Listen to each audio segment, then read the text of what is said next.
Hello everyone, welcome to my channel all about biology and this is Jyoti Verma. और आज हम लोग बात करने वाले हैं how to write answers in exams specially for BSc, MSc and BEd level. So बहुत सारे बच्चों को ये कंफ्यूजन रहता है कि वो किस तरीके से आंसर्स लिखें कि उनको नंबर मिले, क्योंकि बहुत सारे बच्चे होते हैं जो कि आंसर्स तो लिखते हैं बट वो कहते हैं कि उनको प्रॉपर नंबर नहीं मिले, सही से नंबर नहीं मिले। सो क्या क्या चीजें हैं जिनका उन्हें ध्यान रखना चाहिए आंसर लिखते वक्त, आज हम उसके बारे में डिस्कस करेंगे। और लास्ट में हम यहाँ पर कुछ शीट्स शो करेंगे आपको, जिनसे आपको ये क्लियर होगा कि आपको किस तरीके से आंसर्स को लिखना चाहिए। तो सबसे पहले हम बात कर लेते हैं हमारे फर्स्ट पॉइंट की, जो कि है अटेम्प्ट ऑल द क्वेश्चंस। क्योंकि जो आपका बीएससी और एमएससी लेवल पर पेपर होता है वो बहुत ही ज्यादा लेंथी होता है। आपको कंपलसरी क्वेश्चंस यानी कि शॉर्ट नोट्स को भी अटेम्प्ट करना होता है और उसके साथ साथ आपको यूनिट वाइज क्वेश्चंस को भी अटेम्प्ट करना होता है। सो सबसे पहला काम ये है कि आपको अपना जो एग्जाम का पूरा ड्यूरेशन है उसको इस तरीके से डिवाइड कर लेना है कि आप सारे आंसर्स को प्रॉपर टाइम पर अटेम्प्ट कर सके, नहीं तो आपके आंसर्स छूट भी सकते हैं। सो आपको सारे क्वेश्चंस को अटेम्प्ट करना है। जैसे कि आप अपने टाइम को कुछ इस तरीके से डिवाइड कर सकते हैं कि आप कंपलसरी या जो शॉर्ट नोट्स वाले पोर्शन होते हैं उसको आप 1 घंटे में कवर अप कर लें। उसके बाद आप यूनिट वाइज क्वेश्चंस के लिए आधे आधे घंटे का ड्यूरेशन दे सकते हैं। सो इस तरीके से आप अपने एग्जाम को प्लान कर सकते हैं कि आप इतने टाइम में इतने आंसर्स, इतने क्वेश्चंस को अटेम्प्ट कर लेंगे। तो इस तरीके से आपका जो एग्जाम होगा, जो क्वेश्चंस होंगे वो पूरी तरीके से आप अटेम्प्ट कर पाएंगे। अब हम बात कर लेते हैं हमारे सेकेंड पॉइंट की, जो कि है लेंथ ऑफ द आंसर्स। सबसे बड़ी बात यहाँ पर ये होती है कि जो आपका आंसर है उसकी लेंथ प्रॉपर होनी चाहिए, ना तो बहुत ही कम लिखा हो ना तो बहुत ही ज्यादा लिखा हो, प्रॉपर मीडियम वे में लिखा हुआ होना चाहिए। तो जो नॉर्मल लेंथ होती है, जैसे कि आप शॉर्ट नोट लिख रहे हैं तो शॉर्ट नोट लिखने के लिए आपका जो लेंथ है वो 1 पेज का होना चाहिए, या फिर अगर आपके पास उसमें डायग्रामेटिक कंटेंट नहीं है तो आप आधा पूरा 1 पैराग्राफ लिख सकते हैं शॉर्ट नोट के लिए। अगर आपके पास डायग्राम है तो आप पैराग्राफ लिखने के बाद नीचे उसका डायग्राम बना सकते हैं, तो वो पूरा 1 पेज ऑटोमेटिकली कवर कर लेता है। तो शॉर्ट नोट के लिए आप मिनिमम 1 पेज यहाँ पर ले सकते हैं। इसके अलावा लॉन्ग क्वेश्चंस की अगर हम बात करें तो लॉन्ग क्वेश्चंस के लिए आपको 5 पेजेस लिखने चाहिए, जो कि माना जाता है लॉन्ग क्वेश्चंस के लिए इतनी लेंथ होनी चाहिए, क्योंकि इतनी डिटेलिंग आपके आंसर्स में होनी चाहिए। लेकिन इसका मतलब ये नहीं है कि आप खाली पैराग्राफ लाइन वाइज लिखते चले गए और उसमें आपने कुछ भी हाईलाइटिंग नहीं की, कोई भी डायग्राम नहीं बनाया, तो आपको प्रॉपर नंबर नहीं मिलेंगे। नंबर कहाँ से मिलेंगे उसके बारे में हम बात कर लेते हैं। नंबर आपको मिलेंगे पैटर्न ऑफ राइटिंग में, यानी कि आप किस तरीके से लिखें कि आपको प्रॉपर नंबर मिल सके। सो बहुत सारे लोग होते हैं जो कि पैराग्राफ राइटिंग करते हैं, पूरी पूरी कथा कहानी लिखते चले जाते हैं, पैराग्राफ वाइज लिखते चले जाते हैं, जिनमें उनको कोई भी हाईलाइटिंग आपको देखने को नहीं मिलती है उनके आंसर्स में। सो इस तरीके के आंसर्स में नंबर नहीं मिलते हैं। लेकिन अगर आप अपने आंसर को पॉइंट वाइज या फिर हेडिंग वाइज लिखते हैं तो आपको ज्यादा अच्छे नंबर मिल सकते हैं। जैसे कि यहाँ पर मैंने एग्जाम्पल लिया, फॉर एग्जाम्पल आपसे शॉर्ट नोट में पूछा गया what are microorganisms and mention their types, ये चीज पूछी गई। सो बेसिकली आपको यहाँ पर करना क्या है, आपको सबसे पहले यहाँ पर माइक्रो ऑर्गेनिजम्स के बारे में 4 लाइन लिखनी है, जिसमें भी आपको जो इम्पोर्टेंट पॉइंट्स है, इम्पोर्टेंट डेफिनेशन है, उसको हाईलाइट करना है। उसके बाद आपको टाइप्स ऑफ माइक्रो ऑर्गेनिजम्स की हेडिंग डालनी है और उसके बाद आपको पॉइंट वाइज यहाँ पर मेंशन करना है। जैसे कि वायरस आपने मेंशन किया, उसके बाद इसके अंदर आप लिखेंगे कि वायरस के बारे में सारी डिटेल्स आप यहाँ पर दे देंगे इम्पोर्टेंट, और उसके बाद आप आएंगे बैक्टीरिया पे, then protozoa, algae and then fungi. तो इस तरीके से आप अपना शॉर्ट नोट अटेम्प्ट कर सकते हैं। अगर कोई ऐसा शॉर्ट नोट है जिसमें डायग्राम की रिक्वायरमेंट है तो वहां पर आपको डायग्राम जरूर बनाना चाहिए।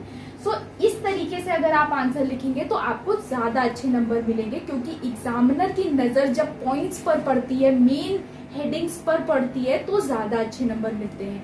क्योंकि बहुत सारे बच्चे हो रहे होते हैं जो कि आंसर्स लिख रहे होते हैं, बहुत सारे बच्चों की कॉपीज एग्जामिनर को चेक करनी होती है, बट उसमें आपकी कॉपी अलग कैसे दिखे वो ज्यादा जरूरी है। तो उसके लिए आपके आंसर्स में हाईलाइटिंग होना बहुत जरूरी है, आपकी कॉपी प्रेजेंटेबल होनी चाहिए।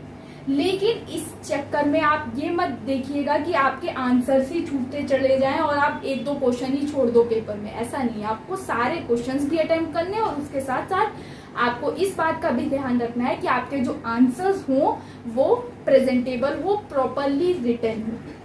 इसके बाद हम बात कर लेते हैं नेक्स्ट पॉइंट की, जो कि है यूज ऑफ कलर पेन। बहुत सारे बच्चे ऐसे होते हैं जो कि कलर पेन का यूज करते रहते हैं अपने आंसर्स में, बट ज्यादातर रेड और ग्रीन कलर पेन का यूज कभी नहीं करना चाहिए आंसर शीट्स में, जो कि बिल्कुल मैंडेटरी नहीं है। तो आप रेड और ग्रीन पेन का यूज ना करें।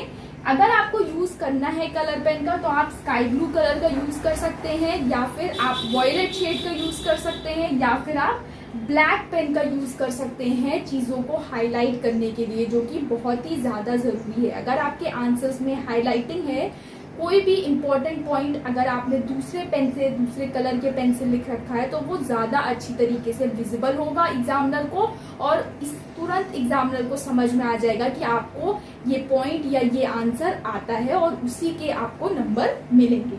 सो हाईलाइटिंग बहुत ज्यादा इंपॉर्टेंट है। आप ब्लैक पेन का या फिर स्काई ब्लू पेन का यूज करिए, रेड या ग्रीन का यूज मत करिए। इसके अलावा हाईलाइटिंग आप किस तरीके से कर सकते हैं, डिफरेंट कलर पेन्स का यूज करने के साथ साथ आप इंपॉर्टेंट चीजों को बॉक्सेस में इनकोड कर सकते हैं। जैसे कि मैंने यहाँ पर किया है पैटर्न ऑफ राइटिंग में, मैंने यहाँ पर एक बॉक्स बना दिया, तो ये चीज आपको ज्यादा हाईलाइट हो रही होगी। तो इस तरीके से बॉक्सेस का यूज करके या फिर चीजों को अंडरलाइन करके भी आप हाईलाइट कर सकते हैं अपने आंसर्स को, जो कि बहुत ही ज्यादा जरूरी होता है। इसके अलावा हमारा लास्ट पॉइंट है, जो कि बायोलॉजी में हो ही नहीं सकता ऐसा कि आपको बिना डायग्राम बनाए नंबर मिल जाए। सबसे ज्यादा इंपॉर्टेंट पॉइंट यहाँ पर होता है डायग्राम्स का, सबसे ज्यादा रोल रहता है बायो में। तो कोई भी क्वेश्चन अगर आपके पास आता है और उसमें डायग्राम की रिक्वायरमेंट है, तो आपको वहां पर डायग्राम जरूर बनाना चाहिए। डायग्राम ऐसा होना चाहिए, डायग्राम की जो लेबलिंग हो वो एक साइड हो, हमेशा वन साइड लेबलिंग करनी चाहिए। और इसके अलावा अगर डायग्राम अवेलेबल नहीं है किसी चीज में, तो आप वहां पर फ्लो चार्ट का इस्तेमाल कर सकते हैं। इसके अलावा अगर आप किसी भी जीनस के बारे में लिख रहे हैं, तो वहां पर उसका क्लासिफिकेशन मेंशन करना बहुत जरूरी है। जैसे कि मैंने आपको फ्यूनेरिया पढ़ाया था, तो उसमें भी मैंने सबसे पहले क्लासिफिकेशन मेंशन किया था। एंथोसिरोस पढ़ाया था, उसमें भी सबसे पहले क्लासिफिकेशन मेंशन किया था, और पोगोनाटम पढ़ाया था, तब भी क्लासिफिकेशन मेंशन किया था। ये बहुत ज्यादा इंपॉर्टेंट चीजें हैं जिनका आप लोगों को ध्यान देना है एग्जाम्स में लिखते वक्त। लेकिन सबसे ज्यादा इंपॉर्टेंट पॉइंट ये है कि आप लिखते वक्त ये ना भूल जाएं कि टाइम निकलता जा रहा है और आपके क्वेश्चंस छूट जाएं। तो आपको क्वेश्चंस सारे अटेम्प्ट करने हैं और इन सारी चीजों का भी ध्यान रखना है, तभी आप एग्जाम में अच्छे नंबरों से पास हो पाएंगे। तो अब मैं आपको कुछ शीट्स दिखा देती हूँ जिनसे आपको आइडिया लग जाएगा कि किस तरीके से आप आंसर्स को लिख सकते हैं। इसके अलावा अगर आपको और चीजें देखनी है, तो आप मेरे जो पेजेस वाले वीडियोस हैं उनको अगर देखेंगे तो आपको क्लैरिटी आ जाएगी कि किस तरीके से आप आंसर्स को हाईलाइट कर सकते हैं और किस तरीके से लिख सकते हैं। सो फर्स्ट क्वेश्चन मान लीजिए हमारा है what are microorganisms and mention their types. तो आप कुछ इस तरीके से लिख सकते हैं। सबसे पहले आप माइक्रो ऑर्गेनिजम्स के बारे में मेंशन करेंगे और चीजों को हाईलाइट करेंगे, और उसके बाद टाइप्स ऑफ माइक्रो ऑर्गेनिजम्स को मेंशन करने के लिए आप कुछ इस तरीके का फ्लो चार्ट बना सकते हैं, और उसके बाद उसके अंदर आप डिटेलिंग कर सकते हैं ताकि सारी चीजें आसानी से क्लियर हो सके। इसके अलावा अगर आपको लिखना है useful effects of micro organisms, तो उसके लिए भी आप कुछ इस तरीके से हेडिंग वाइज लिख सकते हैं कि सबसे पहले आप हेडिंग डालेंगे और उसके बाद उसके अंदर कंटेंट लिखेंगे और उसको भी हाईलाइट करेंगे। तो इस तरीके से आपके आंसर्स ज्यादा इफेक्टिव दिखाई देंगे। ये है हमारी सेकेंड शीट, और फॉर एग्जाम्पल आपको शॉर्ट नोट लिखना है ABC model of flower development पे। तो सबसे पहले आप मेंशन करेंगे कि एबीसी मॉडल किसने दिया और उनका नाम को हाईलाइट करेंगे, अंडरलाइन करेंगे। इसके अलावा इसमें एक्सपेरिमेंटल प्लान क्या था और एबीसी मॉडल में कौन सी होम्योटिक जीन्स 3 क्लासेस थी वो यूज की गई थी, उनके बारे में मेंशन करेंगे। और लास्ट में आप इसका एक डायग्राम दे देंगे ताकि आपको सारी चीजें इस आंसर में सेल्फ एक्सप्लेनेटरी लगे। लास्ट में आप यहाँ पर ये डायग्राम मेंशन कर देंगे। तो इस तरीके से आपका जो शॉर्ट नोट होगा वो कंप्लीट माना जाएगा।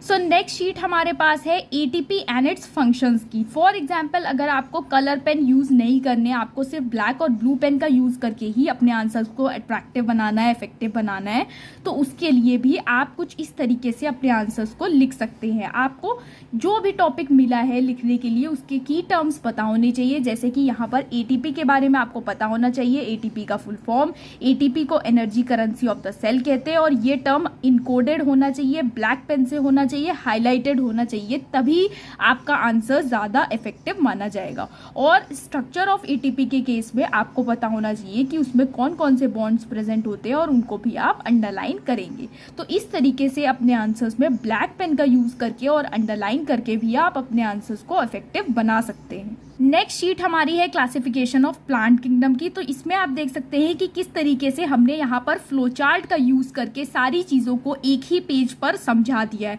अगर आप इसी चीज को थ्योरेटिकली लिखने चलते, पैराग्राफ वाइज लिखने चलते, तो वो थोड़ा लेंदी हो जाता, बट यहाँ पर एक ही पेज में सारी चीजों को समराइज कर दिया गया है और क्लियरली आपको सारी चीजें समझ में भी आ रही हैं। सो इस तरीके से फ्लो चार्ट्स का यूज करके भी आप अपने आंसर्स को इफेक्टिव बना सकते हैं। नेक्स्ट शीट हमारे पास है डायग्राम की। डायग्राम जब भी आप बनाएं हमेशा लेबलिंग वन साइड कीजिएगा और सीक्वेंशियल लेबलिंग होनी चाहिए। जैसे कि यहाँ पर सबसे पहले एपिडर्मिस आ रहा है, तो पहले हमने एपिडर्मिस को ही लेबल किया है, उसके बाद कॉर्क, देन कॉर्क कैम्बियम। तो सीक्वेंशियल लेबलिंग होनी चाहिए और वन साइड होनी चाहिए। इसके अलावा जब भी आप किसी जीनस या जेनरा के बारे में लिख रहे होते हैं तब आपको इस बात का ध्यान रखना है कि आप उसका क्लासिफिकेशन जरूर मेंशन करें स्टार्टिंग में, जिससे कि आपका आंसर क्लियर हो सके। सो ये थी कुछ टिप्स और ट्रिक्स जिससे कि आप अपने आंसर्स को एग्जाम में इफेक्टिव बना सकते हैं और अच्छी तरीके से नंबर्स को गेन कर सकते हैं। इसके अलावा भी अगर आपकी कोई क्वेरी है तो आप हमारे टेलीग्राम चैनल या फिर इंस्टाग्राम हैंडल या फिर फेसबुक पेज पर भी मेंशन कर सकते हैं, और यूट्यूब चैनल पर भी आप कमेंट सेक्शन में अपनी क्वेरी मेंशन कर सकते हैं। सो अगर आपको वीडियो पसंद आया तो चैनल को सब्सक्राइब करिए, लाइक करिए, शेयर करिए। Thank you so much.